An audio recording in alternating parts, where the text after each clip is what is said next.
విశాఖ జిల్లా పాయకరావుపేటలో హోంమంత్రి అనిత ఇంటి దగ్గర ఎన్డీఏ కూటమి నాయకులు సంబరాలు చేసుకున్నారు. అడ్డరోడ్డు కేంద్రంగా రెవెన్యూ డివిజన్ ఏర్పాటు నేపథ్యంలో సీఎం చంద్రబాబు, హోంమంత్రి అనిత చిత్రపటాలకు పాలాభిషేకం చేశారు. ఒకరికొకరు స్వీట్లు తినిపించుకొని అనితమ్మ నాయకత్వం వర్ధిల్లాలంటూ నినాదాలు చేశారు. పాయకరావుపేట అభివృద్ధి కోసం హోంమంత్రి అనిత నిరంతరం కష్టపడుతున్నారని నియోజకవర్గ కన్వీనర్ కొప్పిశెట్టి వెంకటేష్ కొనియాడారు.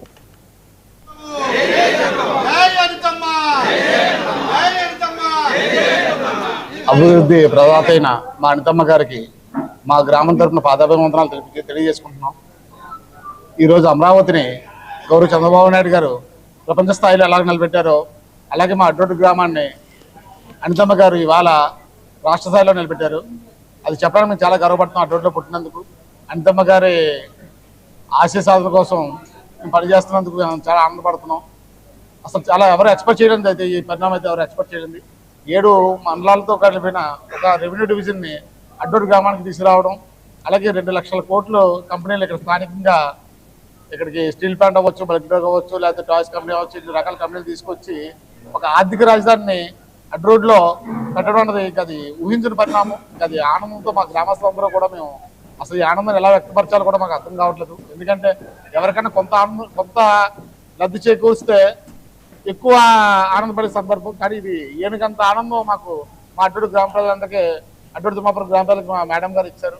మమ్మల్ని చరిత్రలో ఇక్కడ రాష్ట్ర స్థాయిలో ఒక డివిజన్ రావడం అంటే చిన్న విషయం కాదండి. అది ఒక 7 మండలాల్లో తాలూకు ప్రజలకి అవసరాలు తీర్చే డివిజన్గా అడ్డోటిని తీసుకురావడం విషయం మన మేడం గారికి మేము అందరూ కూడా మా గ్రామంతో అందరూ కూడా పాదాభివందనాలు తెలియజేసుకుంటున్నాం. మాకు అనితమ్మ గారి సారథ్యంలో ఎంత అభివృద్ధి చెందుతున్న పాయకరావుపేట నియోజకవర్గంలో ముఖ్యంగా అడ్రోడ్ జంక్షన్గా రెవెన్యూ డివిజన్ ఏర్పాటు కాబోతుంది అని చెప్పి నిన్న క్యాబినెట్లో తీర్మానం చేయడం జరిగింది. ఈరోజు ఉదయాన్నే ఆర్డీఓ గారు వచ్చి ఆ స్థలాన్ని కూడా పరిశీలించడం జరిగింది.